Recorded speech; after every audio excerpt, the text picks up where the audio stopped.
Amin.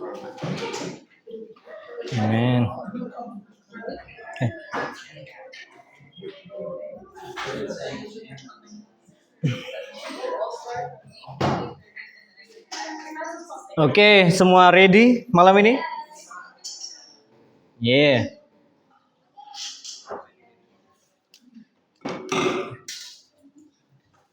Gio, can you pray for teaching tonight?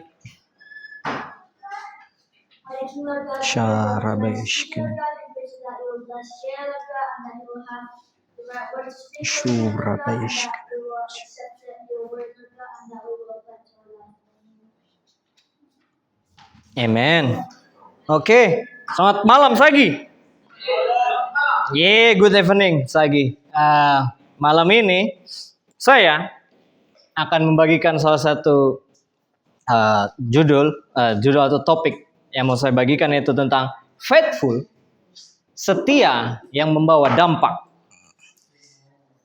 Jadi menarik bukan? Minggu-minggu ini kita belajar ya kan tentang advancing the kingdom gitu.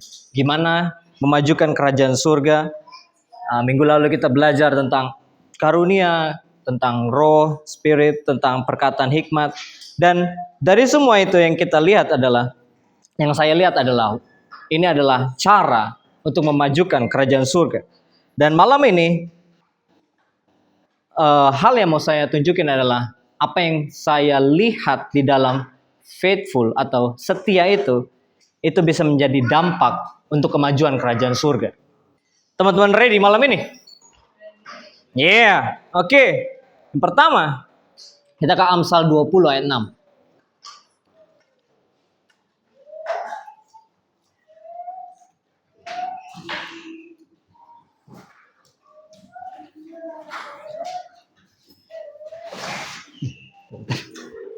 Jadi di Amsal 20 ayat 6 bilang, banyak orang menyebut diri baik hati, tetapi orang yang setia, siapakah yang menemukannya? Jadi ini menarik, Salomo menulis ayat ini.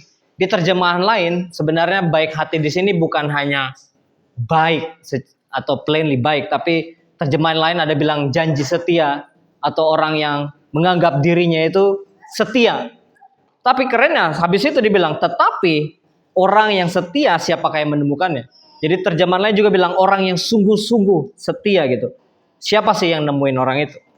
Dan mari kita lihat apa sih maksud dari setia itu. Mungkin teman-teman udah pernah tahu, tapi saya mau bahas di dalam KBBI. Kata setia yang di Amsal tadi itu dari kata emunah di bahasa Ibrani-nya. Terus saya carilah translate-nya apa gitu. Translate-nya itu kalau di bahasa Yunani kita pakai faith atau iman, dan di situ bilang pistis gitu. Tapi kalau dari kata sifatnya atau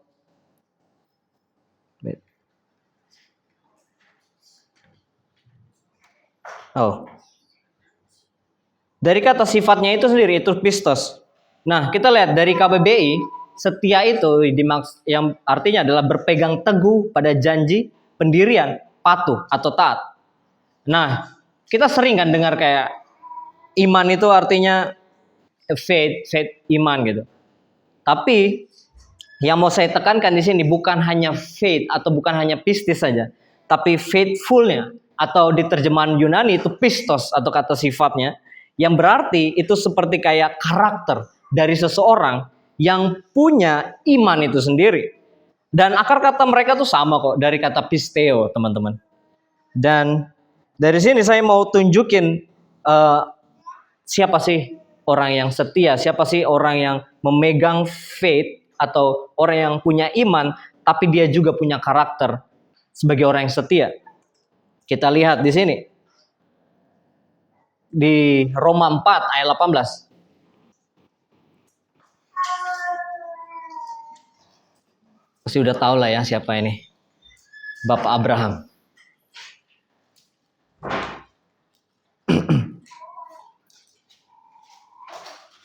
Jadi di Roma 4 ayat 18 dibilang begini, sebab sekalipun tidak ada dasar untuk berharap, namun Abraham berharap juga dan percaya bahwa ia akan menjadi bapa banyak bangsa menurut yang telah difirmankan, demikianlah banyaknya nanti keturunan.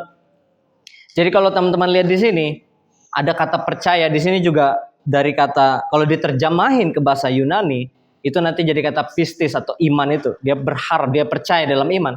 Hanya saja percayanya di sini bukan hanya oke, aku percaya bahwa perkataan Tuhan ini, tapi percaya di sini adalah sesuatu kata sifat yang artinya dia melakukan sesuatu, dia action. Jadinya setia, dari hanya percaya tapi setia, ada action di situ. Dan salah satu contohnya adalah Abraham tahu dia sebenarnya nggak punya harapan secara fisik di dalam hidupnya. Jadi ini konteks dari Roma 4 ayat 18 ini.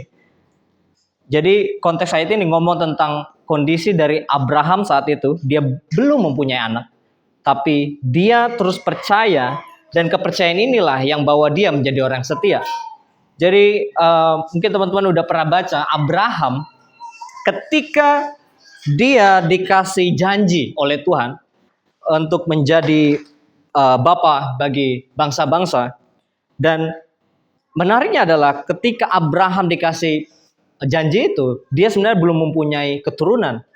Dan umur, saya risetkan berapa sih umur Abraham waktu itu? Sekitar 75 tahun. Dan tahu nggak sih umur berapa Abraham punya Ishak itu? Sekitar 100 tahun. Dan lihat dari situ, ada sekitar 25 tahun jarak atau waktu yang sebenarnya Abraham ya mungkin aja di dalam jarak itu dia bimbang atau ragu, mungkin juga nggak setia, tapi dia mungkin nggak percaya. Tapi akhirnya apa? Dia tetap setia. Sampai akhirnya dia dibilang, pada momen itu dibilang dia nggak punya dasar untuk berharap.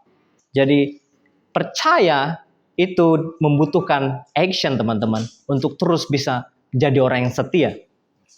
Sampai sini nangkap maksud saya? Dan itulah kenapa di Yakobus 2 ayat 21 sampai 22 bilang kayak gini. Bukankah Abraham bapa kita dibenarkan karena perbuatan-perbuatannya ketika ia mempersembahkan Ishak anaknya di atas mezbah? Kamu lihat bahwa iman bekerja sama dengan perbuatan-perbuatan, dan oleh perbuatan-perbuatan itu iman menjadi sempurna. Jadi ini cerita lain dari Abraham. Cuman yang kita bisa lihat adalah gimana Abraham punya iman, dan iman itu nggak hanya di dalam dia nggak diam aja, tapi Abraham take action, dia melakukan sesuatu untuk apa? Untuk akhirnya janji yang Tuhan berikan untuk Abraham itu terjadi, dan itulah setia itu. Dan dikatakan iman bekerja sama dengan perbuatan. Iman dan perbuatan itu teman-teman nggak bisa dipisahkan. Sehingga iman dan perbuatan menjadikan seseorang punya iman yang sempurna. Orang yang terus berjalan dengan iman, itulah yang membuat dia menjadi orang yang setia. Nah itu tadi tentang setia, gimana orang bisa menjadi orang setia, karena dia punya iman. Dan itulah yang membuat dia terus, tapi dia take action. Akhirnya dia punya pistos itu. Dia sebut nggak hanya pistis, tapi pistos yang artinya setia. Dan dari cerita Abraham ini akhirnya saya juga riset gitu, atau pelajari lagi, merenung siapa lagi sih gitu. Siapa yang punya kesetiaan atau setia di dalam imannya terhadap Tuhan, di dalam kondisi dan situasi yang mungkin kondisinya waktu itu nggak membuat imannya itu tergoncang gitu. Coba kita lihat di Daniel 6 ayat 8. Kita ke sana yuk.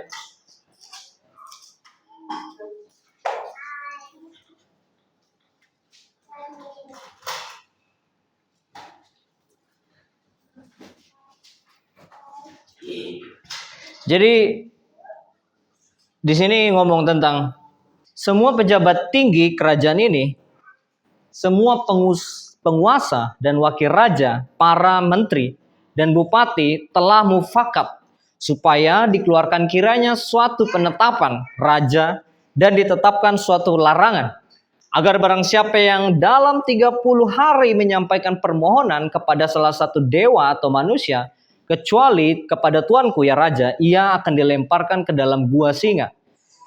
Oleh sebab itu ya Raja, keluarkanlah larangan itu dan buatlah suatu surat perintah yang tidak dapat diubah menurut undang-undang orang Media dan Persia yang tidak dapat dicabut kembali. Sebab itu Raja Darius membuat surat perintah dengan larangan itu. Demi didengar Daniel bahwa surat perintah itu telah dibuat, pergilah ia ke rumahnya dalam kamar atasnya. Ada tingkap-tingkap yang terbuka ke arah Yerusalem 3 kali sehari. Ia berlutut, berdoa, serta memuji Tuhannya seperti yang biasa dia lakukan. Mungkin teman-teman udah pernah dengar kan cerita ini tentang Daniel. Dan waktu itu kan Daniel ada di zaman raja yang kita sebut Raja Darius. Dan kita tahu bahwa pada zaman itu ada aturan gitu. Kalau misalnya raja gitu kasih aturan atau sesuatu ke aturan baru dibagiin, itu sebenarnya nggak bisa ditarik lagi karena itu udah aturan dari mereka sendiri, kerajaan Persia waktu itu. Nah, maka dari itu di ayat ini dibilang, oh itu surat itu nggak bisa ditarik lagi atau dicabut lagi kalau itu udah terjadi. Dan cuman waktu itu juga Daniel itu salah satu pemimpin di Persia waktu itu. Tapi orang-orang nggak suka dengan Daniel gitu, dengan dia yang berdoa dan setia kepada Tuhannya, Yahweh gitu. Tapi dari situ apa yang terjadi? Ketika Daniel dengar apa yang surat atau hukuman atau larangan yang dititahkan oleh raja itu, kalau teman-teman perhatikan di ayat 11, di pasal 6, dia berdoa serta memuji Tuhannya seperti yang biasa dia lakukan. Wow. Menarik bukan bahwa dan dia tahu di ayat 8 kalau dia tetap ngelakuin hal itu, dia akan pergi ke gua singa. Dia akan dimasukkan atau dilemparkan ke gua singa waktu itu. Dan kira-kira apa yang terjadi teman-teman?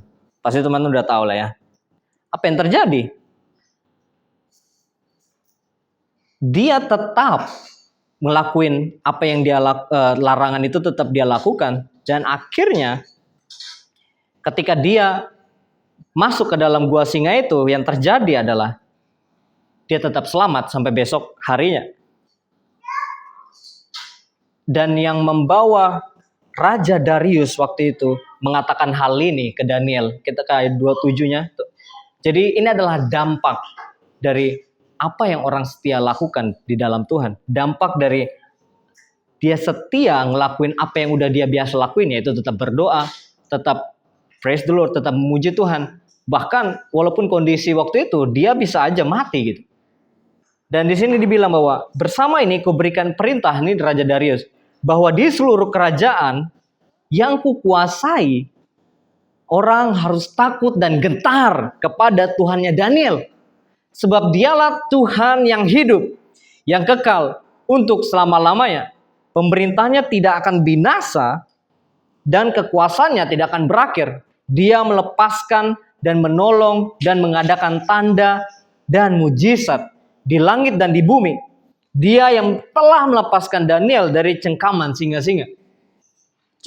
Teman-teman lihat dan bayangkan, yang ngomong ini Raja Darius dari Persia, dan dia mengakui loh bahwa wow, Tuhan kamu tuh Tuhan yang hidup loh Daniel gitu. Dan dia ngomong ini nggak hanya ke Daniel, dia nyebarin ini teman-teman. Bahkan dia bisa dibilang di sini dia berikan perintah gitu. Dan orang-orang tahu bahwa wow, Tuhannya Daniel itu Tuhan yang hidup. Dia melakukan mujizat, dia menolong. Dan kenapa saya bilang di sini Daniel, kehidupan Daniel akhirnya memberi dampak kepada orang lain.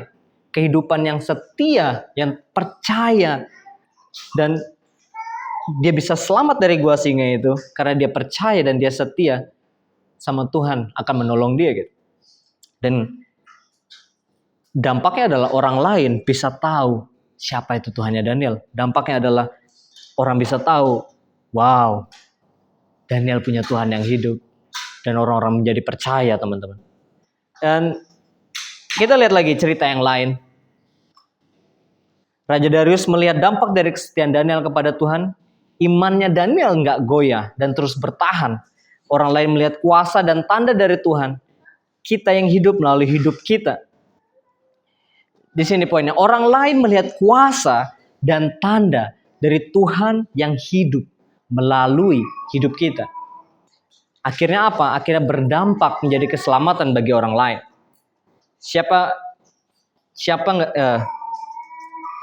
sih yang nggak mau jadi Daniel? Siapa yang nggak mau jadi berdampak itu hidupnya? Bahkan hidupnya berdampak untuk orang lain tahu siapa yang kita sembah gitu. Dan tokoh lain yang saya juga lihat, dia adalah orang tokoh yang setia, yaitu Mas Ucup. Mas Yusuf di Kejadian 39 ayat 1 sampai 2 bilang kayak gini, teman-teman. Adapun Yusuf telah dibawa ke Mesir, dan Potifar seorang Mesir, pegawai istana Firaun, kepala pengawal raja, membeli dia dari tangan orang Ismail yang telah membawa dia ke situ. Tetapi Tuhan menyertai Yusuf sehingga ia menjadi seorang yang selalu berhasil dalam pekerjaannya. Maka tinggallah ia di rumah tuannya orang Mesir itu. Dan sedikit background dari Yusuf juga. Jadi sebelum dia ke Mesir, kalau teman-teman juga ingat bahwa dia sebenarnya dijual gitu oleh saudara-saudaranya waktu itu. Jadi ini salah satu yang tragis juga sih, sedih juga sih tentang cerita si Yusuf. Dan ya ini tadi kronologi, Yusuf dijual saudaranya dan akhirnya apa? Dia menjadi hamba di dalam rumah Potifar gitu. Dan apa yang terjadi dalam kehidupan si Yusuf? Kasus pertama atau masalah yang pertama yang dialami adalah di pasal 39 ayat 20. Ketika Yusuf ditangkap oleh tuannya dan dimasukkan ke dalam penjara tempat tahanan-tahanan raja dikurung. Demikianlah Yusuf dipenjarakan di sana.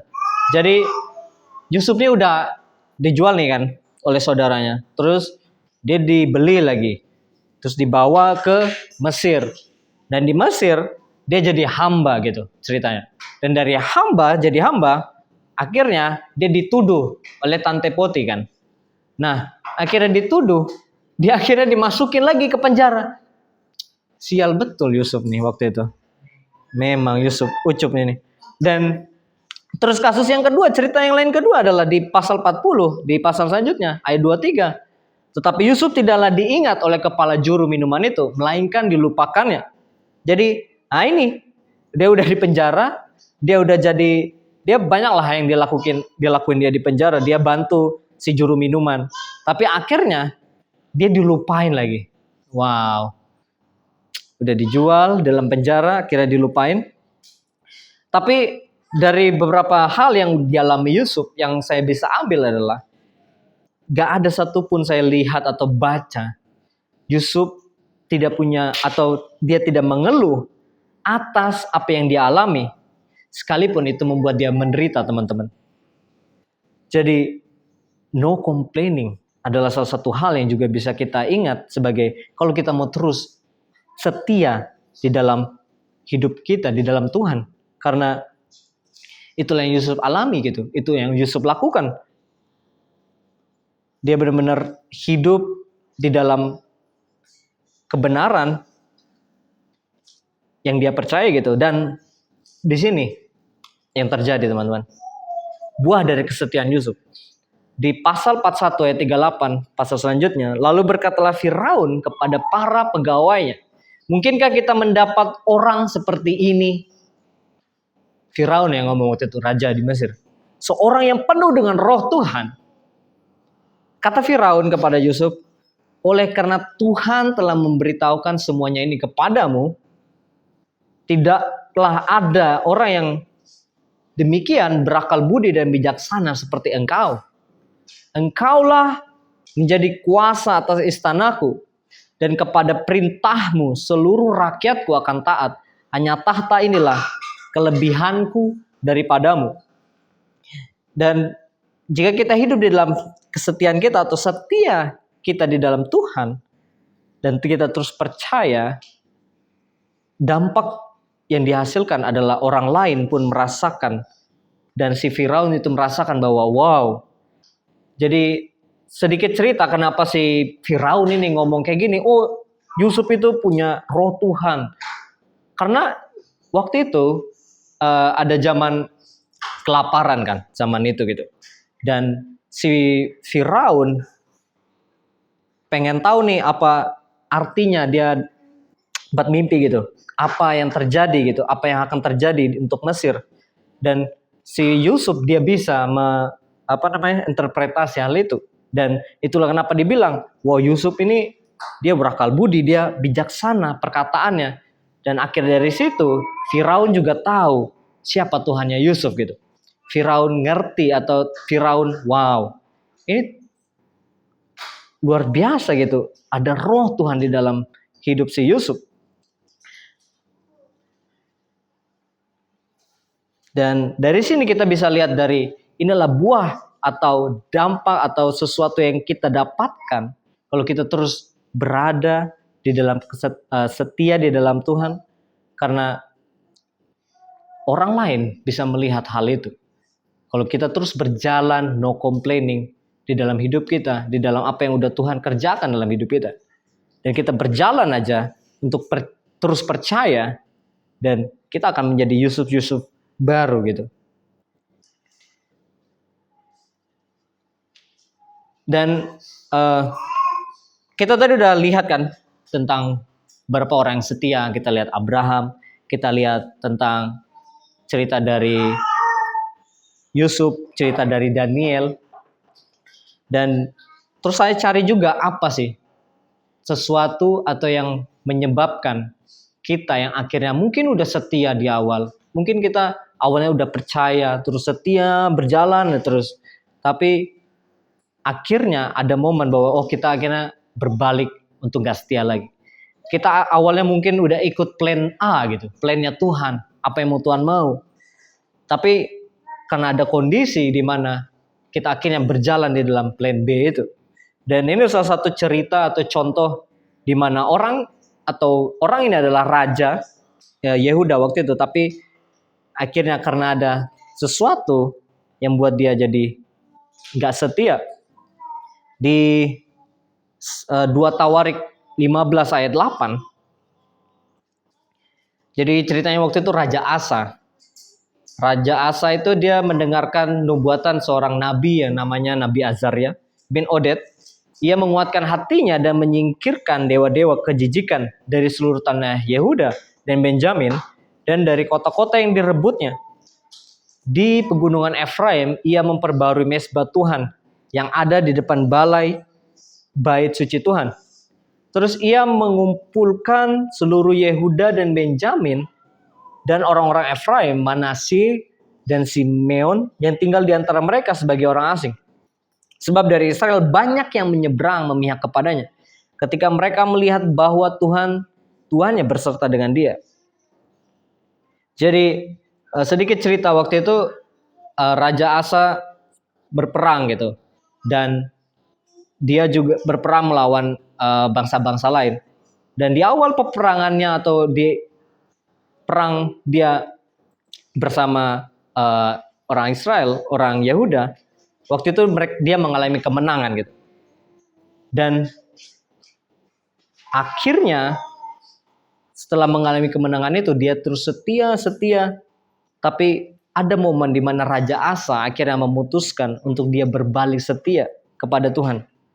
Dan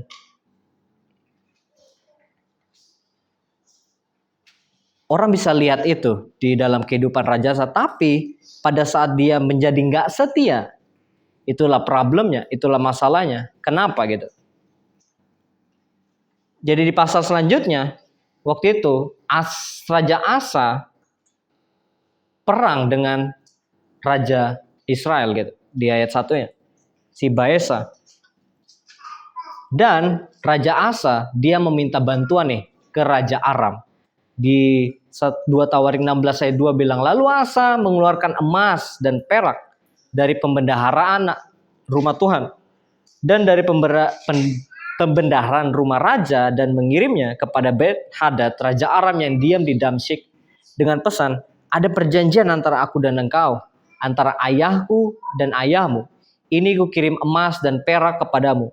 Marilah batalkanlah perjanjianmu dengan Baesa, raja Israel, supaya undur daripadaku. Di ayat 7 bilang, pada waktu itu datanglah Hanani pelihat itu kepada Asa raja Yehuda.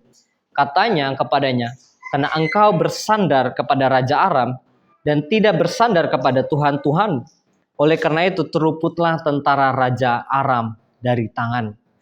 Jadi di sini problemnya, kenapa jadi nggak setia?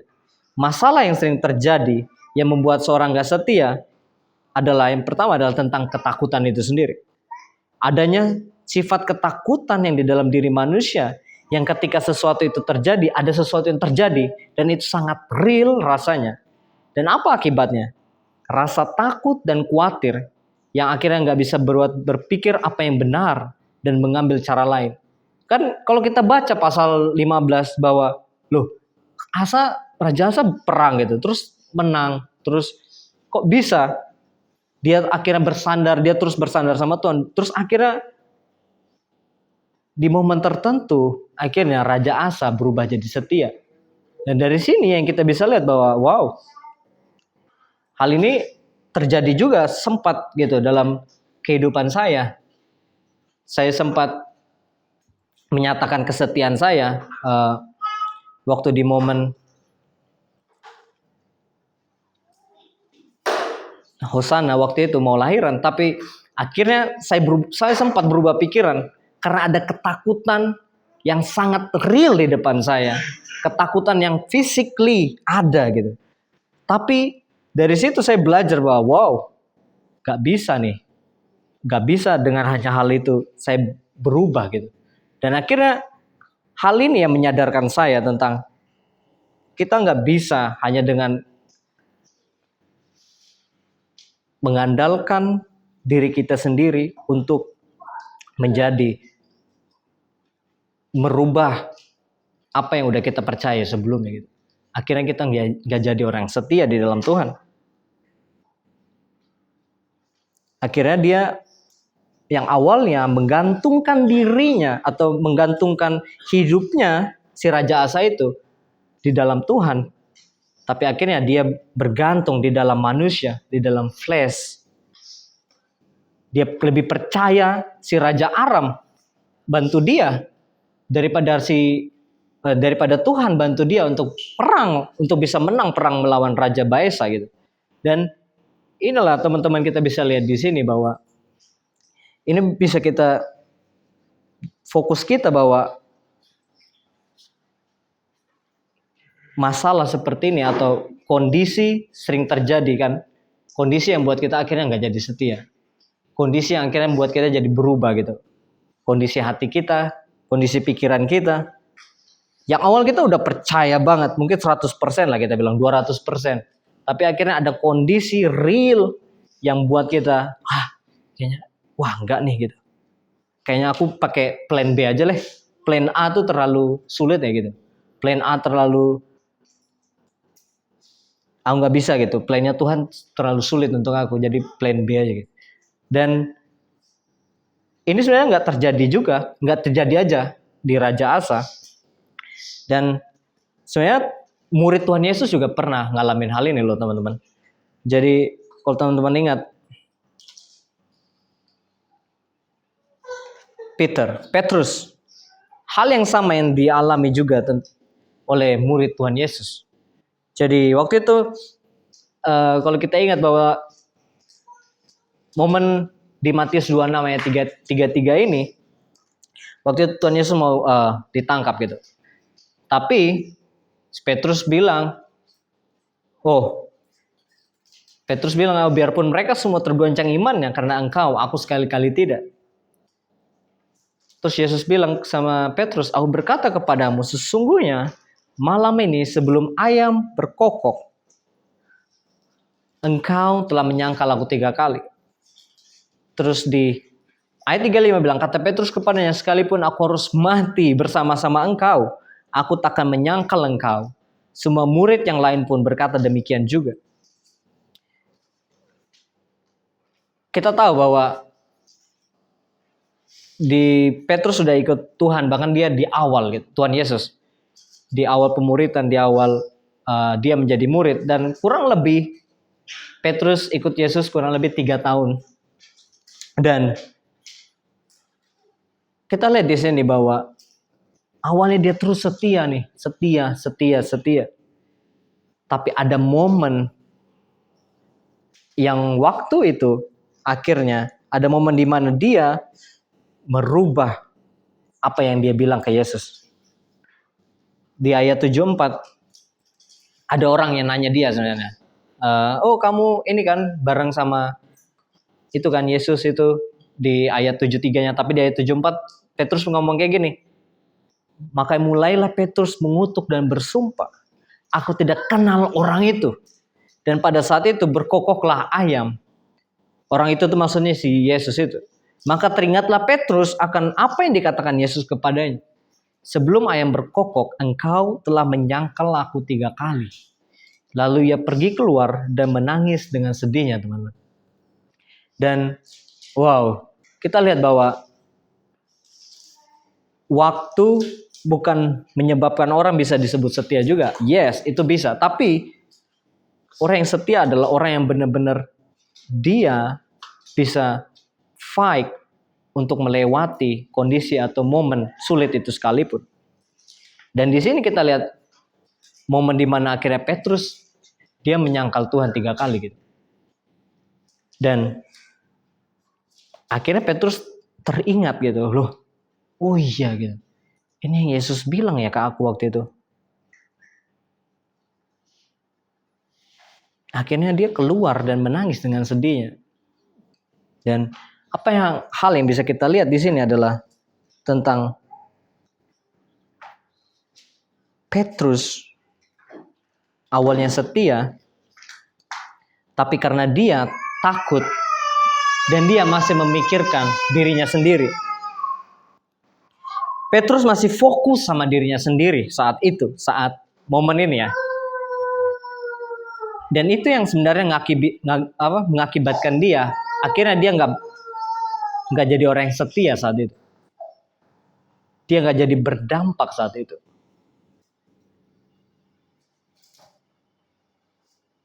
Dia nggak mikir bahwa momen itu yang dia lakukan adalah hal yang ketidakbenaran yang Petrus lakukan. Tapi itulah di mana kondisi dan situasi yang akhirnya membuat seseorang bisa menjadi berubah, jadi orang yang setia menjadi nggak setia. Dan gimana caranya? Gimana caranya kita bisa pulih dari kondisi ini, teman-teman? Gimana caranya kita bisa pulih dari kondisi yang akhirnya situasi yang mengubahkan kita? Yang pertama, cara kita bisa pulih yaitu dari 1 Yohanes 1 ayat 9. Jadi di sini bilang, jika kita mengaku dosa kita, maka ia adalah setia dan adil, sehingga ia akan mengampuni segala dosa kita dan menyucikan kita dari segala kejahatan. Jadi yang mau 1 Yohanes bilang ke kita adalah tentang gimana adanya pengakuan atau adanya conviction. Ini hal pertama yang harus kita lakukan tentang gimana kondisi hati kita untuk kita bisa pulih gitu. Dan ini yang penting bahwa ketika kita udah keluar jalur, kalau teman-teman tadi masih ingat bahwa setia itu sebenarnya adalah seseorang yang berjalan nih di plan A gitu, plannya Tuhan. Tapi akhirnya karena melihat sesuatu di depan matanya atau physically-nya tentang nggak bisa nih terus ada di plan A, aku kayaknya ke plan B aja deh, ikutin flashku aja deh. Dan akhirnya keluar dari plan itu, keluar dari plannya Tuhan, yang akhirnya buat nggak setia. Dan cara kita pulih adalah mengaku hal itu ke Tuhan bahwa aku udah lama nih keluar dari plan, aku udah lama, atau bahkan nggak lagi gitu di dalam jalurnya Tuhan, gak dalam jalannya Tuhan. Dan itulah yang saya mau kuatkan teman-teman malam ini, untuk lihat lagi diri kita bahwa kita lagi di mana nih, plan yang mana nih? Masih di plan Tuhan gak? Atau udah berpikir plan B, plan C, plan D, udah kemana-mana pikiran kita. Udah, kok janji Tuhan gak kelihatan ya? Kok perkataan Tuhan gak kelihatan ya? Yang akhirnya itu tadi menggoncang setia kita sama iman kita, menggoncang apa yang udah kita percaya awalnya, sebelumnya. Dan itu terjadi di Petrus, teman-teman.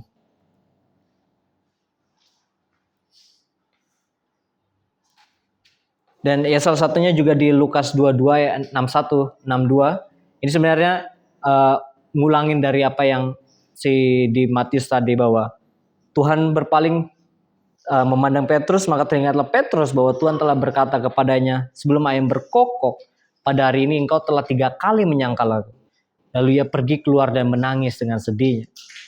Jadi ada momen bahwa kita akan lihat nanti dampaknya. Apa yang terjadi kalau kita mau dipulihkan. Dan hal kedua untuk kita bisa pulih dari yang ngubahin hal yang kesetiaan kita adalah kita mendekat kepada Tuhan. Mendekatlah. Kata mendekat di sini tuh dari kata egizo, atau terjemahannya tuh tentang mendekat atau menarik diri gitu. Jadi untuk lebih dekat atau menarik untuk ke Tuhan gitu. Jadi di Yakobus 4 ayat 8 bilang, mendekatlah kepada Tuhan dan ia akan mendekat kepadamu. Tahirkanlah tanganmu, hai kamu orang-orang berdosa. Sucikanlah hatimu, hai kamu yang mendua hati. Jadi di sini juga bilang bahwa hai kamu orang-orang berdosa, dan sucikanlah hatimu, hai kamu yang mendua hati. Jadi dua hal ada. Di sini kan bilang mendua hati. Apa maksudnya mendua hati di sini? Mendua hati bukan berarti hatinya dua ya, teman-teman. Satu, manusia satu aja.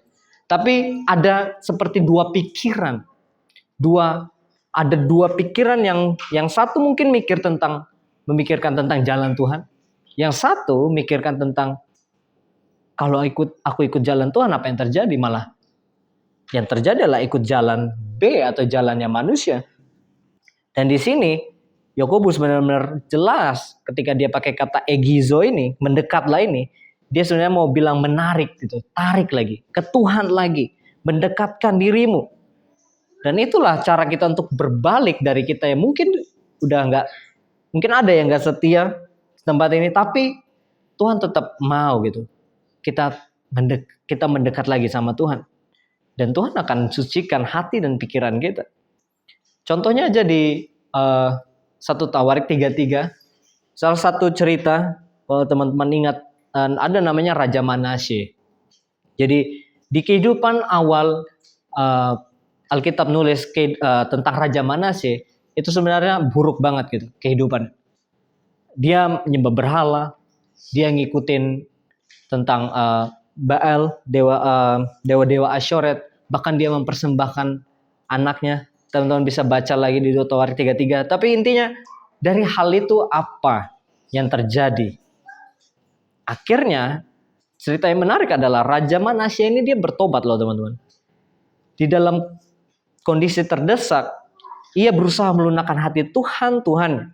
Ia sangat merendahkan diri di hadapan Tuhan nenek moyang dan berdoa kepadanya, maka Tuhan mengabulkan doanya dan mendengarkan permohonannya.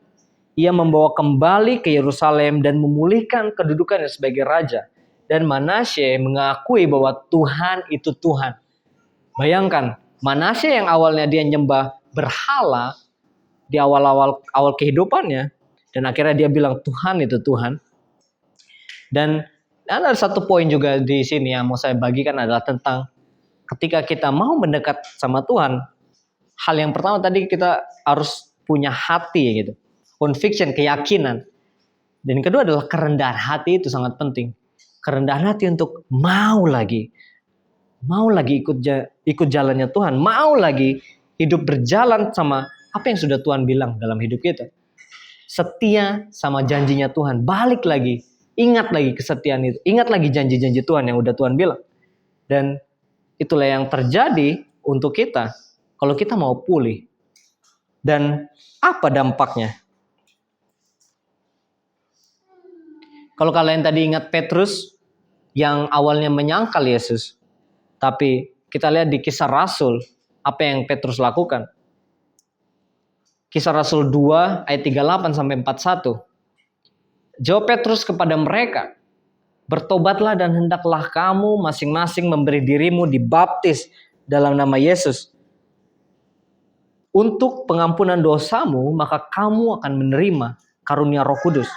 Sebab bagi kamulah janji itu, dan bagi anak-anakmu, dan bagi orang yang masih jauh, yaitu sebanyak yang akan dipanggil oleh Tuhan kita." Dan dengan banyak perkataan lain lagi yang ia memberi suatu kesaksian yang sungguh-sungguh, dan ia mengecam dan menasihati mereka. Katanya, "Berilah dirimu diselamatkan dari angkatan yang jahat ini." Dan ini dampaknya teman-teman. Orang-orang yang menerima perkataannya itu memberi diri, dibaptis, dan pada hari itu jumlah mereka bertambah kira-kira 3.000 jiwa. Dan ketika lihat lagi gimana kehidupan, gimana awalnya tadi Petrus, dia menyangkal, dia menolak, dia bahkan mengalami problem atau masalah itu. Tapi lihat, dia nggak pergi dari apa yang sebagai murid Yesus itu. Dia tetap bertahan, dan akhirnya dampaknya apa? Di sini orang yang setia akan menjadi dampak bagi kerajaan surga. Dia akhirnya waktu itu dia memberitakan kerajaan surga itu, dia memberitakan Injil itu. Dia tetap stay, dia fight untuk terus setia, teman-teman. Untuk dia terus, akhir dari kesetiaan itu akhirnya orang-orang menjadi berdampak, orang-orang akhirnya diselamatkan. Ya berbeda dengan murid Tuhan Yesus yang lain, contoh Yudas. Coba aja mungkin dia bertobat atau dia bisa mau balik lagi, tapi si Petrus dia tetap stay, dia terus bertahan, dia terus percaya, dan akhirnya apa?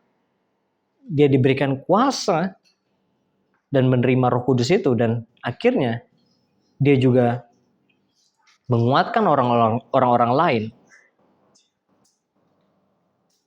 dan orang-orang lain bisa selamat karena kesetiaan dari Petrus lakukan gitu. Orang-orang bisa dipulihkan. Dan bayangkan kalau Petrus waktu itu setelah dia sedih, setelah dia nangis, dia pergi aja gitu. Kita mungkin nggak kenal yang namanya, ada namanya Petrus di Alkitab kita gitu. Kita mungkin nggak lihat Daniel, nama Daniel di Alkitab kita, atau Yusuf. Kalau mereka semua nggak setia, mereka malah berbalik, mereka malah menjauh dari Tuhan. Tapi kita lihat dampak dari apa yang udah mereka lakukan, teman-teman.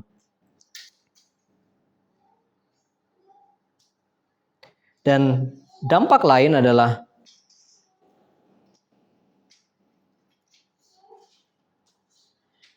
orang yang setia itu adalah Tuhan mau pakai, atau di 1 Korintus 4, 1-2 bilang, "Demikianlah hendaknya orang-orang yang memandang kami sebagai hamba-hamba Kristus, yang kepadanya dipercayakan rahasia Tuhan, yang akhirnya dituntut dari pelayan-pelayan yang demikian ialah bahwa mereka ternyata dapat dipercayai."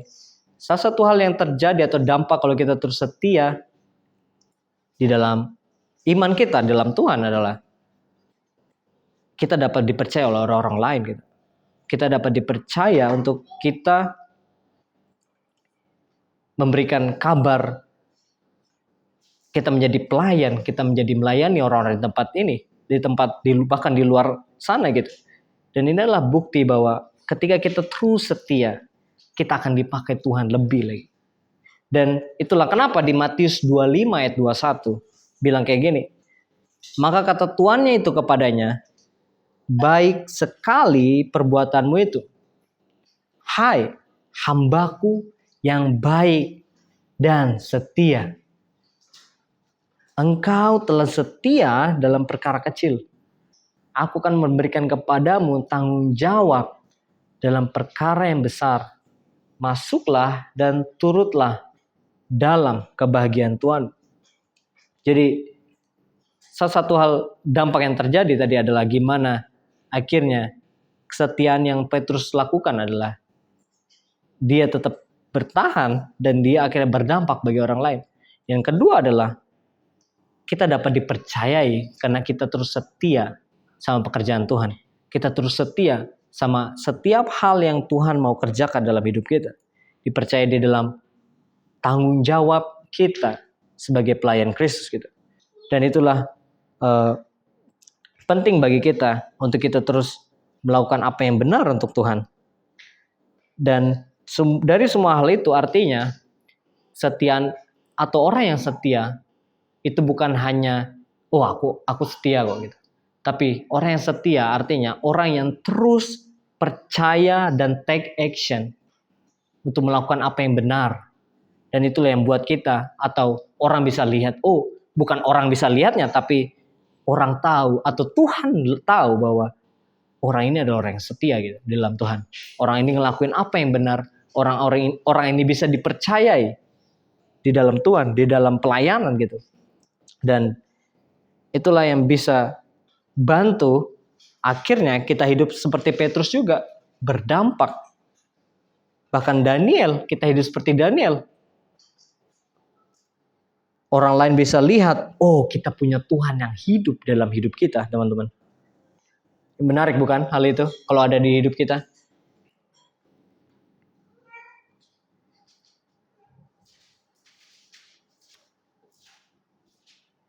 Dan kita ke Roma 15 ayat 1 sampai 2.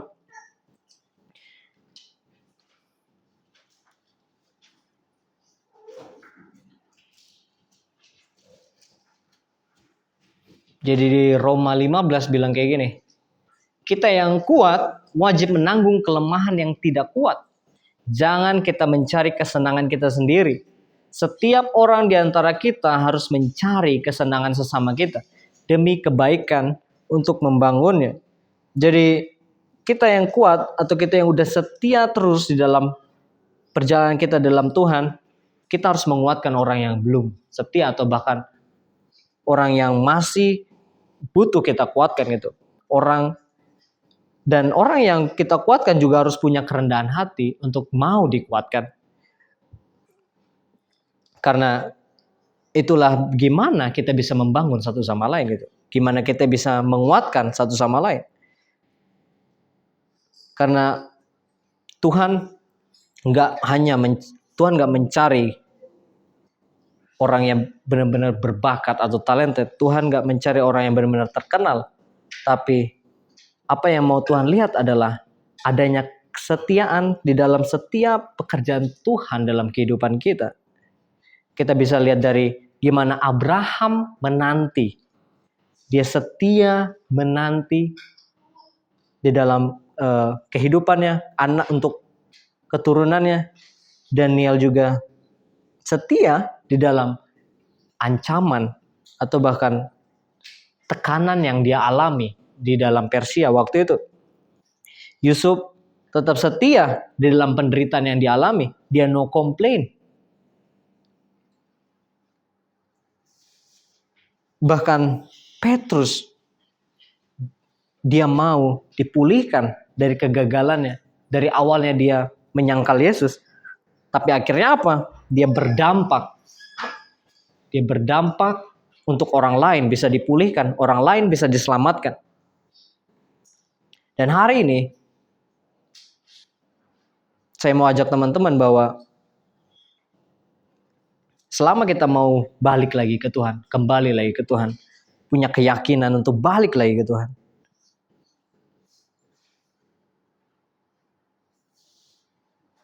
yang artinya kita juga bisa membawa lagi dampak ke orang lain lebih banyak lagi, teman-teman.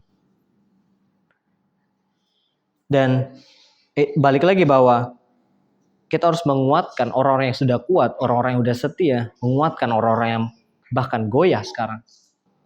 Jadi pertanyaannya untuk teman-teman sekarang, apakah teman-teman mau terus setia sampai akhir di dalam tubuh Kristus ini?